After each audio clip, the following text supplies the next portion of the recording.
Well, it's a great pleasure to introduce Emily Magee to Place. Thanks. So you've had a really interesting journey in your real estate career. I have. I started at around the age of 22 in 2005, working for a premier agent in Brisbane, learned a lot for a few years and then got off on my own as a sales agent. I've been on and off in sales and EA for a few years, visiting down in Melbourne as well in that time, but back in Brisbane, at Place, absolutely loving it and having a great time getting back into a real intense real estate career.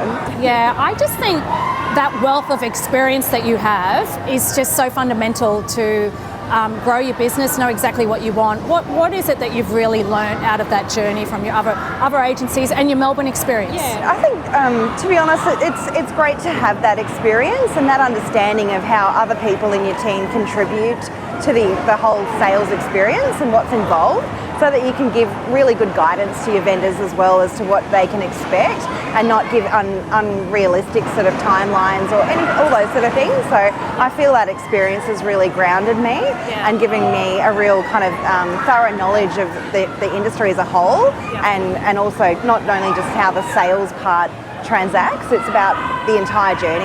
Yeah, I've noticed like a little bit of your secret sauce is you really work well with developers. I have, yes. Yeah, and then you obviously get the resales, so you've built some great relationships. Absolutely, yes. And I think that's kind of been driven from just the experience as well and knowledge of the market and future sales of properties being developed, that kind of thing. So my understanding of my market and what they can expect when purchasing land, etc., is part of the conversation. But I love having those discussions and really selling that whole opportunity because it is a future endeavour as well. What I found was really exceptional when working with you on that last deal we're doing together is that you have this VIP database of buyers, 20 plus buyers that you phoned within a couple of hours of us getting the listing.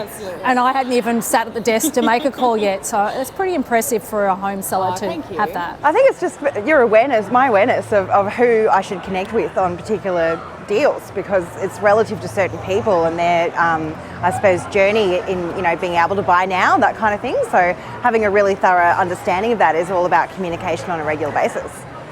So many people neglect buyers in a hot market, whereas you were obviously VIP them. I never understood that because everyone that's a buyer is going to become a seller. Yes. So I think that you're going to get a huge amount of repeat business with how much you've looked after people. I think that I totally agree, and in the heat of the market, I was having a lot of comments from buyers of agents not getting back to me, not returning a call. I've put in an offer and I haven't even heard back. It's now sold. I don't know what I did wrong. That conversation can be really cruel for the buyer, and I really understand from a human element, having bought and sold myself, just how stressful and emotional that is. I mean, working with the top agent in your first role would really set you up to have great skills to manage a database. Is that really important to you as well? It was a crucial element of my experience to understand that human relationship and being able to, as we just said, pick buyers that you know would be really, really keen on a particular property, and being able to just pick up the phone and have already that great relationship and trust so that they'll jump at the opportunity. And I think that over many, many years, so many deals, hundreds of deals in that time, it was just practice and experience that has really allowed me to grow as an agent, to really understand from everyone's perspective what's involved. Yeah, I love that touch, that detail of that hard work as soon as you get started on a property, and I think your enthusiasm is exceptional. Is there a real strategy behind systems in your business about keeping in touch with people? I honestly am quite basic about it. I have reminders in my phone constantly, so they'll just pop up on a day-to-day basis. I must ring this person, so I don't kind of hesitate in that regard. I'll just ring everyone on my list for the day. So it's mostly phone call conversations, really building rapport. Yeah, and just follow-ups for different reasons. I found that too. I found just being a bit more old school. I've always not communicated through email. I much prefer a phone call or a personal conversation. A lot more achieved. Takes more time, but it's more beneficial for the seller.